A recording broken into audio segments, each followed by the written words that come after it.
Meu nome é Patrícia Vieira Trópia, eu sou professora do Instituto de Ciências Sociais da Universidade Federal de Uberlândia e também vinculada ao programa de pós-graduação em Ciências Sociais do mesmo instituto, nessa universidade. Nesse vídeo eu vou falar um pouquinho sobre a minha trajetória acadêmica, nesses 10 minutos que eu tenho para me apresentar. Eu não vou poder falar muito das minhas andanças, né, da minha trajetória acadêmica, que começa rigorosamente como estudante de um curso de composição de música na UFMG, até chegar à ciência política, né? Mas eu só queria registrar desde partida que foi um caminho trilhado, né, que eu busquei aproveitar muitas das oportunidades que a universidade pública me ofereceu, enfrentar muitos desafios e estudar e pesquisar bastante. Eu cursei a pedagogia na Unicamp, entrei no curso de pedagogia da Unicamp, que é a universidade onde eu acabei fazendo toda a minha formação. A pedagogia, na verdade, ela surgiu como uma opção diante de algumas dúvidas, na verdade, várias dúvidas. Eu tinha uma experiência como professora de música, né, no conservatório, e ao mesmo tempo uma certa frustração porque eu não tinha conseguido me adaptar ao curso de música da Unicamp, né, porque eu me mudei de Belo Horizonte para Campinas, e em Belo Horizonte, como eu disse para vocês, eu tinha feito pelo menos 6 meses o primeiro semestre do curso de composição. Mas na verdade, logo quando eu entrei nas primeiras semanas, mas principalmente no primeiro semestre do curso de pedagogia, foi ficando muito claro para mim que eu tinha interesse, que eu gostava muito das chamadas disciplinas teóricas, que eu gostava das disciplinas de fundamentos da educação, eu gostava de teoria, eu gostava da sociologia política da educação, de teoria do Estado, enfim, de estudar a política, né, a política educacional e o fenômeno educacional e a escola, né, como espaço escolar do ponto de vista da política. Eu tive na Unicamp a oportunidade de ser aluna, estudante de professores excepcionais. Eu fui aluna pelo menos durante um módulo do Paulo Freire, fui aluna do Maurício Trachtenberg, Reginaldo Carmelo de Moraes, Águida Bernadette Ulli, Luiz Sanfelice, o Afrânio Catani, a Beth Pompeu, a Ivane Pino, que era professora de métodos e técnicas de pesquisa e que eu fui monitora dessa disciplina na graduação. E um dos professores mais, talvez, importantes nessa minha trajetória, que foi o Newton Briand, com quem eu cheguei a fazer uma iniciação científica. Então, assim, esse meu interesse desde o início do curso pelas chamadas disciplinas teóricas me fizeram olhar para o lado, né? Olhar para o curso de Ciências Sociais, para a História, para o Instituto de Filosofia e de Ciências Humanas, né? Onde eu fui fazer algumas disciplinas como ouvinte, mas também muitas como disciplinas eletivas e como disciplinas optativas. Eu fui cada vez mais me aproximando do Instituto de Filosofia e Ciências Humanas, e quando eu estava quase que para pedir uma transferência para o curso de Ciências Sociais, alguns amigos do IFISH, né, que já estavam fazendo mestrado na ciência política, eles me incentivaram a terminar o curso de pedagogia, a continuar a fazer algumas disciplinas no IFISH, né, como eletivas, mas prestar o mestrado. Então, eu comecei a me preparar para as provas, eu desenvolvi um projeto sobre a burocracia na ditadura militar, e esse projeto, na verdade, ele parte da própria iniciação científica que eu tinha feito na Faculdade de Educação da Unicamp, quando eu estudei o ITA, o Instituto Tecnológico de Aeronáutica, como um espaço, como uma instituição voltada para a formação de quadros técnicos, né, para a indústria nacional. Eu fui aprovada no mestrado, comecei a desenvolver, né, as primeiras disciplinas, assisti várias palestras do conjunto dos professores, porque eu praticamente conhecia os professores da política e alguns da sociologia. E numa dessas, né, um colega do mestrado me convida para assistir a defesa de doutorado de um dos professores da ciência política da Unicamp, na USP. Né? Ele era orientando do Leôncio Martins Rodrigues, e eu, então, falei, eu quero assistir, eu quero saber como é que é uma defesa de tese de doutorado. Era um professor que os alunos falavam muito bem dele, então lá fui eu. Né? Rumei para São Paulo, peguei um ônibus e fui assistir a defesa de tese do professor Armando Boito Júnior sobre a estrutura sindical no Brasil. Né? Depois virou livro, é uma referência na área, a discussão dele sobre o sindicalismo de Estado, né, no Brasil. Eu, então, comecei a me reunir com o Armando, mudei o projeto completamente, né, dei uma guinada no meu mestrado e fui fazer a pesquisa sobre o sindicalismo no ramo do comércio. Praticamente não existiam trabalhos nessa área, né, lá nos anos 90, mas esse trabalho resultou na minha dissertação de mestrado, intitulada Classe Média, Situação de Trabalho e Comportamento Sindical, o caso dos comerciários de São Paulo. Essa primeira experiência, ou melhor, a segunda experiência, né, de pesquisa, mas agora com muito mais autonomia e maturidade, né, ela foi muito instigante, ela foi muito desafiadora, complexa, mas também muito prazerosa, porque em função das categorias de análise, do objetivo de relacionar o comportamento sindical de um setor relativamente passivo, né, no sindicalismo brasileiro, com a condição de classe, né, pensar os comerciários e o comportamento sindical deles a partir da variável classe, foi um desafio teórico significativo, e para avançar, inclusive em diálogo com a bibliografia internacional, já que no Brasil a gente praticamente não encontrou quase nenhum trabalho, e quando encontrei eram trabalhos muito descritivos ou monográficos, eu então resolvi fazer uma pesquisa de campo, algo que é praticamente incomum, né? Raríssimo na ciência política, que foi uma etnografia. Né? Eu cheguei a me empregar num magazine, né, para tentar entender as relações de trabalho, né, as relações sociais e de trabalho que os comerciários estabelecem no seu dia a dia, para tentar compreender que representações que eles fazem do trabalho e a relação dessas representações com a situação de trabalho propriamente dita. Né, já aí balizada pelo materialismo histórico, por uma concepção, né, que vê o trabalho, né, na sua relação com a política. Em 91, né, quando eu ainda estava no mestrado, eu me inseri como professora da PUC Campinas, eu fiz um concurso para o Instituto de Ciências Sociais, salvo engano era esse mesmo, o Departamento de Ciências Sociais, que era o nome da unidade, e nessa universidade eu trabalhei por 19 anos, né? Foi uma experiência na formação de estudantes, né? Foi uma experiência profissional e como docente, né? Como coordenadora, como parte da gestão da universidade, né? Foi uma experiência muito importante, né, que me ajuda até hoje a saber como lidar, né, como enfrentar as questões acadêmico-burocráticas e os desafios do trabalho docente.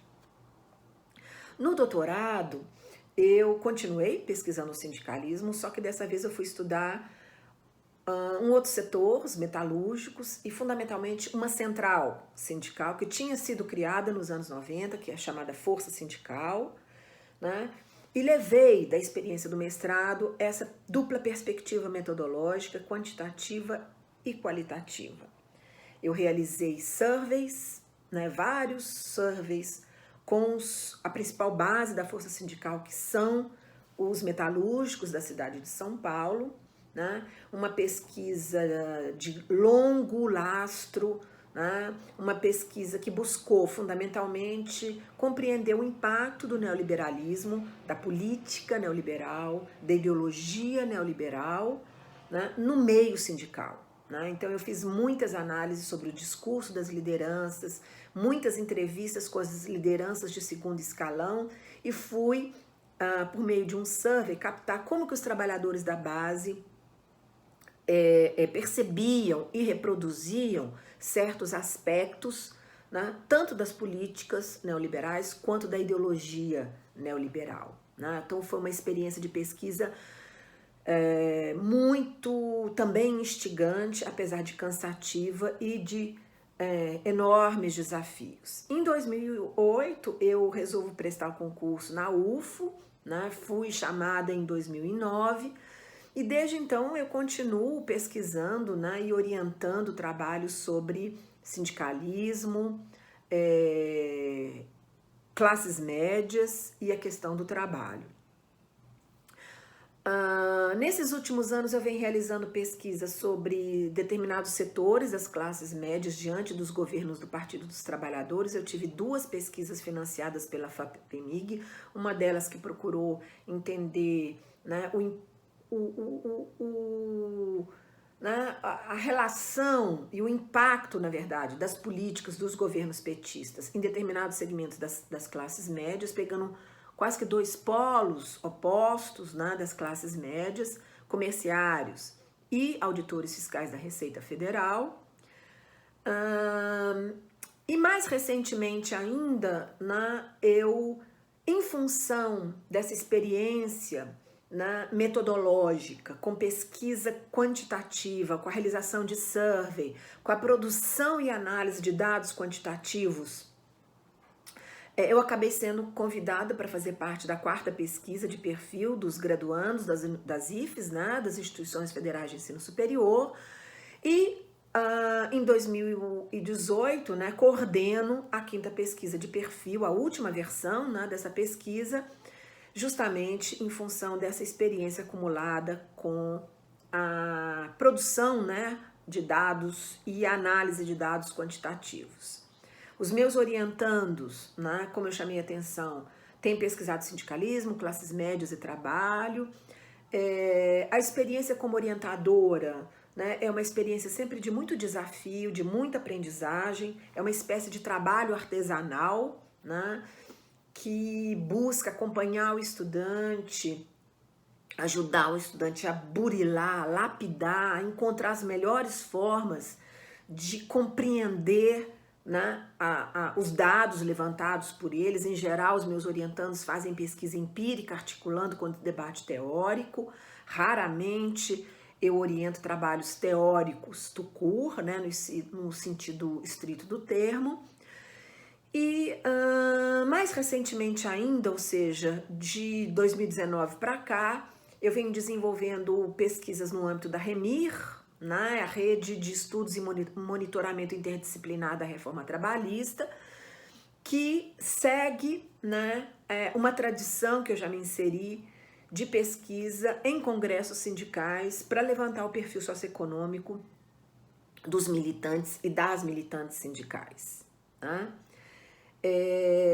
Na verdade, desde que o PT chegou ao poder em 2003, né, o movimento sindical iniciou um processo de reconfiguração, né, com a criação de várias centrais sindicais, as primeiras delas saídas da CUT, dissidências da CUT, né, Mas essa reconfiguração ela se aprofundou muito a partir de 2008 com a chamada Lei de Reconhecimento das Centrais. Então, nós, um grupo de pesquisa, colegas da Unicamp, da USP, André Galvão e Paula Marcelino, juntamente com estudantes, né, da Unicamp, e também com o envolvimento de alguns dos estudantes aqui da UFO, nós realizamos algumas pesquisas nos congressos das chamadas novas centrais sindicais.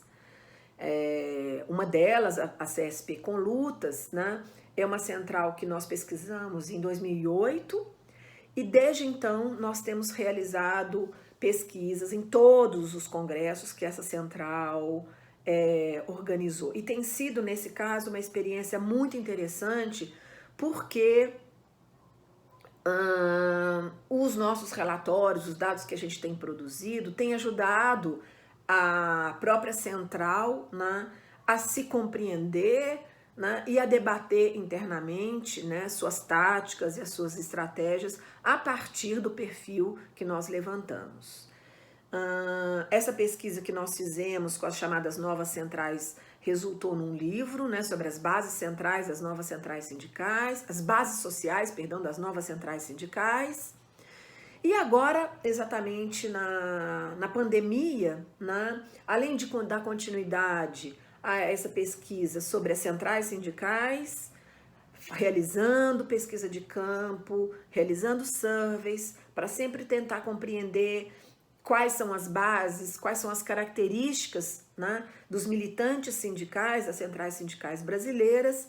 Lógico que a pandemia nos coloca, né, não só a curiosidade, mas nos coloca o imperativo, né, de olhar para os efeitos, né, dessa crise política, dessa crise econômica, dessa crise sanitária no sindicalismo. Então, entrevistas têm sido feitas com lideranças, presidentes de centrais, né?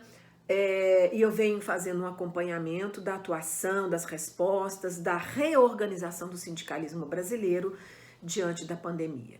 Enfim, essas são algumas informações, né, em relação à minha trajetória.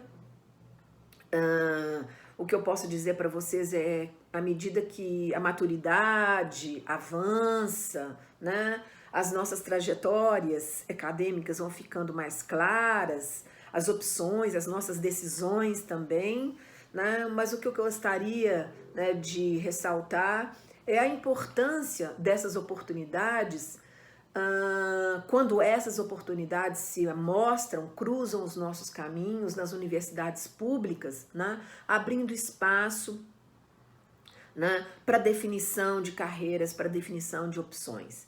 Então, esse espaço, né, que eu trabalho, esse espaço que vocês, pesquisadores, jovens pesquisadores, né, estão começando a trilhar, é um espaço muito privilegiado, né, de oportunidade de pesquisa, de oportunidade de produção de conhecimento, de discussão e de formação, né? Oportunidade essa que é muito singular e muito particular nas universidades públicas, e isso eu posso falar, né, não só em função do conhecimento, mas da minha própria experiência, né, em função da trajetória que eu brevemente mencionei para vocês nesse momento, tá bom? É isso, um abraço para todo mundo.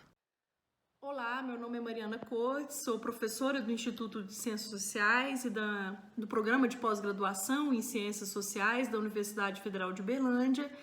Estou gravando esse vídeo para contar um pouco sobre a minha trajetória acadêmica como pesquisadora e professora e quais são os temas de pesquisa que eu desenvolvo atualmente. Bom, eu me formei em Ciências Sociais aqui na Universidade Federal de Uberlândia, faço parte da segunda turma das Ciências Sociais, nessa iniciativa pioneira que foi abrir o curso, né, no Triângulo Mineiro, onde ainda não havia oferta do curso de Ciências Sociais. Fiz depois meu mestrado em Sociologia pela Universidade de São Paulo. Tive uma experiência como professora substituta durante 2 anos, depois do mestrado, na Universidade Federal de Uberlândia, e depois realizei meu doutorado em Ciências Sociais pela Universidade Estadual de Campinas, e após esse período, né, tendo obtido o título de doutora, ingressei na carreira docente na Universidade Federal de Uberlândia, onde eu me encontro até hoje. Bom, na minha graduação em Ciências Sociais, eu tive uma primeira iniciativa, né, de pesquisa, um primeiro aprendizado sobre trabalho de campo e comecei a abordar um tema que me persegue até os dias de hoje, que é o tema da religião. Durante a graduação, eu fiz parte de um grupo de pesquisas orientado pelo professor João Marcos Allen, aposentado do Instituto de Ciências Sociais, em que desenvolvíamos uma pesquisa sobre a peregrinação a pé à cidade de Romaria como forma de devoção à Nossa Senhora da Badia. Então, eu entrei em contato com a questão do catolicismo popular. Depois, para a realização da própria monografia, né, eu fiz um mapeamento pela cidade de Uberlândia, um mapeamento de carro, rua a rua, exaustivo, para fazer um mapeamento das instituições religiosas, centros espíritas, igrejas católicas, igrejas evangélicas. E nesse mapeamento eu pude observar que as igrejas pentecostais proliferavam de uma forma espantosa em bairros pobres, periféricos e com altos índices de criminalidade violenta. E ao ler essa literatura sobre violência, religião, periferias na época, eu pude pensar em qual seria o meu projeto de mestrado, que foi a questão da conversão de criminosos às igrejas pentecostais. Isso deu origem ao meu primeiro livro, chamado O Bandido que Virou Pregador, a conversão de criminosos ao pentecostalismo e suas carreiras de pregadores. Foi o mestrado que eu desenvolvi na USP, sob a orientação do professor Reginaldo Prandi, um sociólogo da religião bastante importante. E foi bastante interessante porque eu ingressei numa pesquisa de campo em São Paulo muito intensa, extensa, né? Foi um mestrado que durou 3 anos, em que eu pude acompanhar essas histórias de vida extremamente interessantes desses ex-criminosos que viviam do expediente de dar o testemunho deles numa carreira itinerante de pregação em igrejas e eventos. E o que era interessante é que aquilo que seria considerado uma moeda de troca ruim no mercado formal de trabalho era a moeda de troca que ganhava visibilidade nesse emergente mercado de pregações e testemunhos, que era essa história de vida marcada por violências, humilhações, desesperos, doenças, sequelas físicas, que era a trajetória dessas pessoas como bandidos, né? Bom, e essa trajetória era transformada então numa mercadoria simbólica vendida nesse mercado, vendida na forma de participação em eventos, mas também na forma física de fitas cassete, na época ainda tinha, CDs, DVDs e outras mídias. Bom, isso deu origem ao livro, né? O Bandido que Virou Pregador, e depois eu tive o período como professora substituta, em que eu pude ganhar experiência como docente, e ao término do contrato como professora substituta eu ingressei no meu doutorado na Universidade Estadual de Campinas, em que eu mantive parte dessa discussão sobre o mercado de pregações e testemunhos, mas acrescentei também um interesse crescente de pesquisa que foi se desenvolvendo, que era sobre o processo de psiquiatrização do sofrimento, ou seja, como que o sofrimento, o mal-estar, passava a ser interpretado na chave de um transtorno mental, como a depressão, que precisava de ser tratada com medicamentos. Então eu estudei um grupo social, que eram pessoas remanescentes do mundo rural, do campesinato clássico, que havia desestruturado essa estrutura do campesinato, e que agora, como pessoas deslocadas no mundo social, passavam a sentir dores mal localizadas, não traduzíveis, mas que quando iam aos postos de saúde, recebiam, às vezes de clínicos gerais, esse diagnóstico de depressão e passavam a ser medicalizadas. Então, o caipira, o Jeca Tatu brasileiro, estava sendo tratado com fluoxetina, que é um dos tratamentos. Bom, isso me levou a desenvolver essa tese, e é uma tese que, enfim, foi desenvolvida durante 5 anos de doutorado, em que eu tive a oportunidade também de passar 1 ano morando em Paris, na França, fazendo um estágio doutoral na École des Hautes Études en Sciences Sociales, que foi muito rico para mim, me deu um embasamento teórico extraordinário e me permitiu, então, construir um estudo comparativo entre os pregadores itinerantes e os caipiras deprimidos, entre a forma de gerir o sofrimento pelo pentecostalismo e a forma de gerir o sofrimento pela psiquiatria. Isso gerou essa tese de doutorado que deu origem a um livro chamado Diabo e Fluoxetina, Pentecostalismo e Psiquiatria na Gestão da Diferença. Essa tese foi orientada pela professora Mineres Maroni, pude fazê-la, como eu falei, em 5 anos, e nela eu tento fazer essa comparação e tento mostrar que havia uma forma de gerir esse sofrimento que passava não mais pela tentativa de reforma dos indivíduos, mas por uma espécie de gestão da diferença. Né? Então, é quase como se, sob a crise de 2 grandes mecanismos da história ocidental, que é a conversão religiosa e a cura médica, você tivesse indivíduos que agora estariam cronicamente geridos, seja pela máquina de subjetivação pentecostal, seja pela máquina de subjetivação psiquiátrica.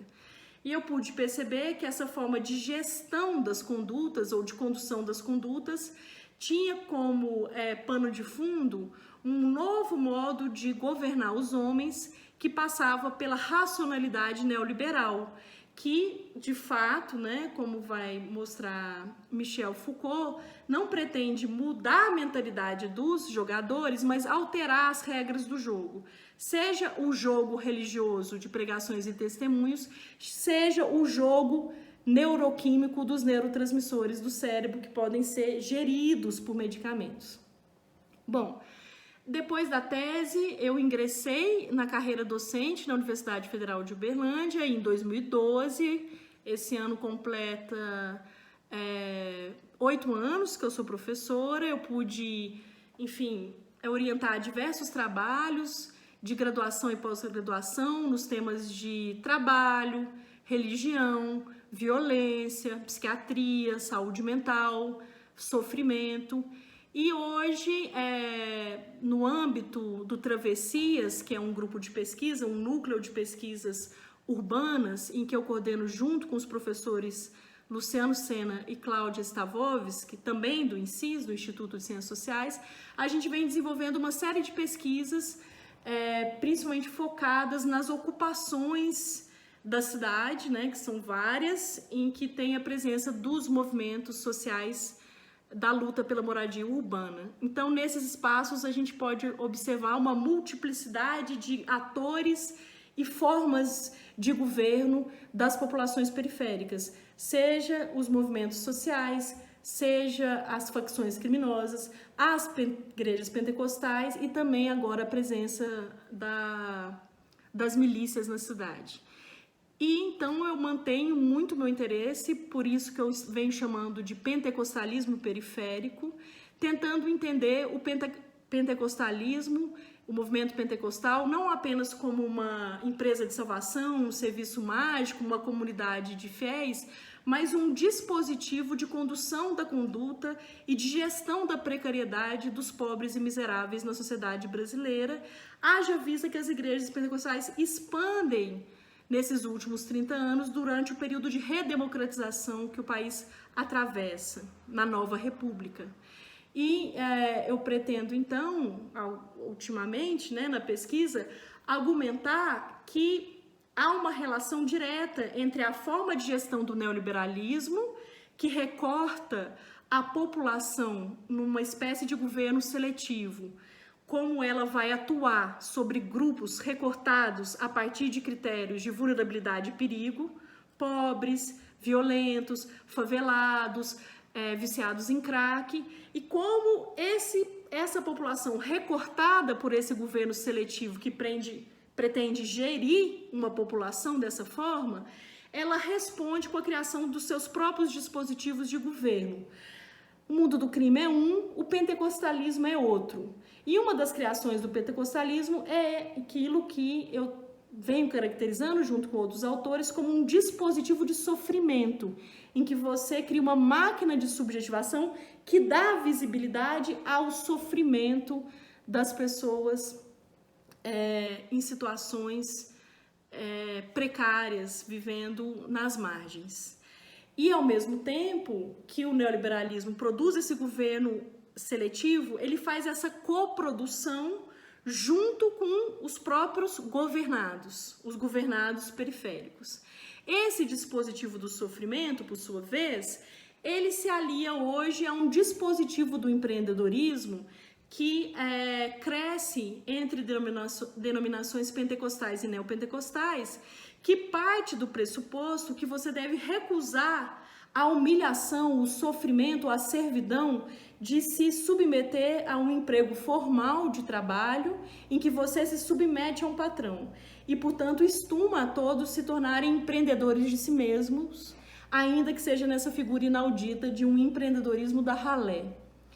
Então, há uma coprodução entre Estado, nos governos neoliberais, que fazem todo um agenciamento da subjetivação em torno do empreendedorismo dos pobres, via ampliação do crédito popular, via criação da figura MEI, via reforma trabalhista, via os processos de transformação do mundo do trabalho, como a uberização do trabalho e tudo mais.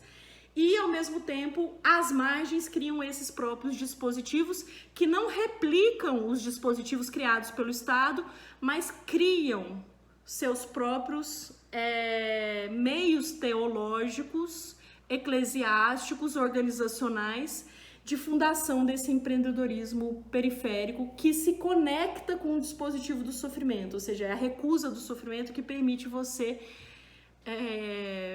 embarcar nessa injunção empreendedora. Bom, esses são os temas que eu venho trabalhando e eu tento conectar isso também, só para finalizar, com a gestação, né, dos movimentos sociais de extrema-direita no Brasil, que tem uma conexão de sentido muito clara com o neoliberalismo e também com o pentecostalismo. Seria isso. Bom dia a todos e a todas. Meu nome é Marcélia Morim, faço parte do programa de pós-graduação em Ciências Sociais da Universidade Federal de Uberlândia, sou orientanda do professor Diego Soares e desenvolvi uma pesquisa de cunho etnográfico na cidade de Orilândia do Norte, no Pará, que acabou abrangendo também Tucumã, devido à proximidade das duas cidades. O estudo ele foi realizado de dezembro a fevereiro de 2020. Se deu em torno das relações Bembegô-Crecaiapó no que diz respeito à permanência temporária destes coletivos na cidade por diversos motivos, como tratamento médico, trabalho, busca por serviços e produtos industrializados. Minha abordagem teórico-metodológica nessa pesquisa, ela está centrada na antropologia simétrica do Bruno Latour e na perspectiva simbólica do Roy Wagner. Roy Wagner ele entende a pesquisa antropológica como algo inventado, construído, né? Invenção no sentido de construção, pois enquanto pesquisadores nós estamos inseridos dentro de um contexto cultural específico, ou seja, temos uma forma de pensar o mundo, né, que é peculiar e que se difere da forma como, por exemplo, os Mbegokre pensam e vivem, né, e no mundo, né? E então, para Roy Wagner, nós humanos, né, construímos, inventamos formas de vivenciar o mundo que nada mais é do que a nossa própria cultura. Em termos metodológicos, né, para mim, este é um ponto que, enquanto pesquisadora, né, de maior desafio, pois eu preciso descrever o que eu vi e vivi em Orilândia, que passa pelo meu campo de significado, da minha cultura, né, da forma como eu estou inserida, né, enquanto pesquisadora na ciência, né, e eu preciso ainda garantir o olhar, a visão do Mbegokre sobre suas próprias experiências. É um processo difícil, pois eu me propus a traduzir, né, o olhar, a visão do Mbegokre sobre essas relações. E partindo desta abordagem, é um processo que também, né, é construído à medida que eu também estou fazendo, eu também faço parte da pesquisa. No que se refere à visão simétrica do Bruno Latour, né, eu me apego à abordagem que o Latour entende ou propõe, né, uma nova ideia em termos conceituais de sociedade, né, epistemológicos, né, que supera as discussões em torno de indivíduo e sociedade, trazendo aí a ideia de redes, ou seja, das associações entre os diferentes agentes, de forma a romper com as distinções entre natureza e cultura, uma abordagem que considera os agentes humanos e não humanos, natureza, máquinas, como celulares, computadores dotados de poder de agência, e que interferem nos processos de subjetivação, de devir humano, né, em conexão e associações. E logo o autor ele rompe, né, com os pressupostos da modernidade que fixam subdivisões antagônicas como natureza versus cultura, tradicional versus atrasado, cultura versus sociedade. Para esta abordagem simétrica, né, eu busco as visões nativas sobre o mundo, né, partindo de uma simetria desde sempre, né? O pensamento nativo, ele nunca contemplou esta separação entre os agentes, né, que concerne a nós enquanto ciência, né, de natureza e cultura. É tudo para eles a experiência no mundo não está, não diz respeito a pressupostos antagônicos, né, em que o homem seja superior à natureza, e pelo contrário é algo tudo interligado, associado, que nada mais é do que a rede, né, que o Latour tá propondo. Durante o campo em Orilândia, né, eu me esforcei para entender a cidade, o contexto urbano, né, enquanto uma cidade sob o ponto de vista Mbegokre, levando em consideração que se tratava de uma rede onde os agentes se conectavam e desconectavam em algum ponto, ou não também, de forma a experienciar os fluxos aldeia-cidade, me abstendo, né, das comparações que remetessem ao universo Kuben e Mbegokre.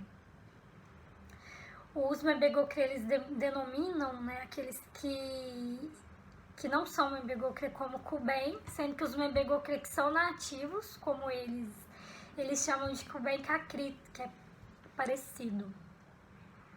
Eu me detive às relações que se cruzavam nos atendimentos médicos no Hospital Santa Lúcia, na Casai, nas trocas comerciais que se davam em supermercados, lojas, restaurantes, bancos. E como eu trabalho numa perspectiva rizomática, ou seja, eu considero os movimentos não lineares, não hierárquicos, as linhas de fugas, que pressupõem ao novo, ao rompimento com o que é estabelecido, a incorporação de um outro devir, sobretudo, né, o devir Mbegokre. Achei interessante abordar também as relações, né, partindo dessa ideia, né, rizomática, de trabalho e estudo. Por quê?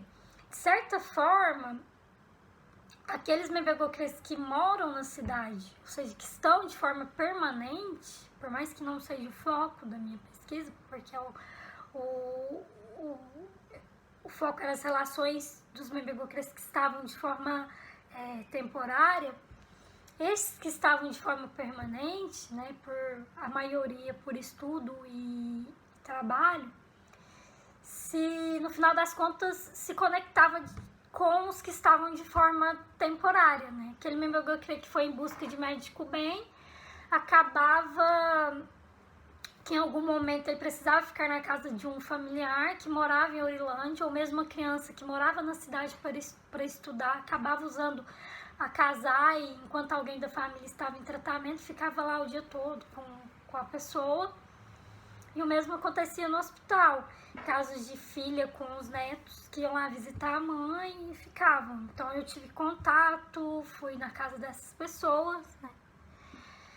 Ressaltando que as relações de trabalhos, elas aconteciam no âmbito das associações, que era Picori e Floresta Protegida, que ficava em Tucumã, do Hospital Santa Lúcia e da Casai, que, né, estavam conectados com as relações que ocorria com os Membegocrê que estavam na cidade de forma temporária. Então eu apresento essas relações evidenciando que a experiência Membegocrê na cidade, ela tem um significado ontológico, né? E faz parte do regime de subjetivação dos Membegocrê. Sobretudo a incorporação dos bens industrializados, que é tão questionada, né, pela nossa sociedade. Me detenho as linhas de fuga, a potência, a resistência que se apresentam nos agenciamentos Membegocrê em torno das relações, tentando evidenciar o próprio dever Membegocrê enquanto coletivos. Esse é o ponto em que eu parto, né, para análise destas relações. Para essas análises, eu busco no cabedal da antropologia autores que analisam o modo de vida Membegocrê na aldeia, ressaltando a construção das pessoas Membegocrê, a percepção da alteridade, onde a diferença sempre esteve presente por meio das histórias narradas pelos ancestrais, pelas pessoas mais velhas, porque eu não tive a oportunidade de ir até a aldeia. Seria interessante até na minha pesquisa eu ter me deslocado em algum momento, né, a travessia, esse movimento, que me dariam elementos para estar pensando, né, enquanto etnografia, na experiência, né, das relações ali na cidade. Porém, eu me recorri mesmo a etnografias, né, elaboradas por outros autores, por não, né, ter conseguido esse deslocamento. E a partir, né, desse cabedal e da análise, eu busco evidenciar os conflitos e dilemas que atravessam as relações Membegocrê e também são atravessadas por eles na cidade. Aí já é a partir da minha etnografia, do que eu vi e experienciei, né? Então é um movimento, né? Não existe o Membegocrê na cidade ou na aldeia, existe o Membegocrê. E eu enfatizo, como eu já disse, né, os agenciamentos Membegocrê, pois o fato de incorporarem coisas do nosso mundo não esvaziam, né, a vida social Membegocrê de sentidos outros, que só diz respeito a eles enquanto coletivos. Eu entendo que eles estão na cidade porque escolheram estar na cidade, né, é uma opção deles. Existe sim uma necessidade de acesso a produtos, mas eles também podem decidir e decidem se querem e quando vão à cidade. Da mesma forma que entre eles existem as diferenças quanto à incorporação destes bens de forma coletiva, que diz respeito aos próprios agenciamentos Membegocrê. E a perspectiva da antropologia simétrica nos permite pensar, né, dessa forma, né? O que eu consegui evidenciar, por exemplo, na compra coletiva no supermercado, as compras individuais que refletem na vida coletiva para além da cidade, quando eles retornam para a aldeia. Para citar alguns autores, né, dos principais autores que me permitiram entender o mundo Membegocrê, né, entender o modo Membegocrê de estar no mundo, eu recorro a César Gordon, Clarice Kohn, Vanessa Lee, Marcela Coelho de Souza. Eu utilizo também os autores que trabalham, analisam contextos indígenas urbanos na cidade de forma geral. como Eduardo Nunes, Cristiane Lasmar, Geraldo Andrello. Eu digo geral porque abordam o contexto indígena urbano, até mesmo diferente do contexto que eu trabalho, mas que traz esse cruzamento em uma perspectiva simétrica, né? E então tem me auxiliado muito.